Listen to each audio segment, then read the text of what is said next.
De mémoire de magistrat, l'affaire est une première. Le 28 mars dernier, après les cours, 2 collégiennes de 13 ans se retrouvent au domicile de l'une d'entre elles à Périac-sur-Mer, près de Narbonne. L'autre saisit un couteau et frappe à la nuque le petit frère de sa camarade, un enfant de 6 ans. Gravement blessé, il est toujours hospitalisé. Ses jours ne sont plus en danger. Mais ce n'est que la première étape de leur plan. Les adolescentes projettent de tuer toute la famille de l'une d'entre elles. Des échanges de SMS, mais aussi un écrit détaillant les étapes de l'opération le prouvent. Face aux enquêteurs, les jeunes filles n'expliquent pas leurs gestes. Elles n'ont pas conscience des faits pour lesquels elles sont dans notre bureau. Elles ne s'expliquent pas, elles restent très vagues.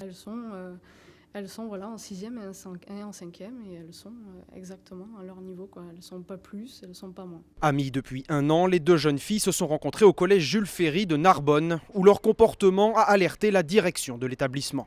Au sein de ce collège, un phénomène de scarification entre plusieurs jeunes filles avait été mis en exergue et de ce fait inquiétait la communauté pédagogique. L'éducation nationale avait d'ailleurs convoqué les parents pour essayer de réfléchir avec eux à la façon d'éviter une dérive dans leur comportement. Dans les prochaines semaines, des expertises psychiatriques seront sans doute menées sur les 2 collégiennes. En attendant, elles ont été mises en examen pour tentative d'assassinat et placées dans 2 établissements de la protection judiciaire de la jeunesse.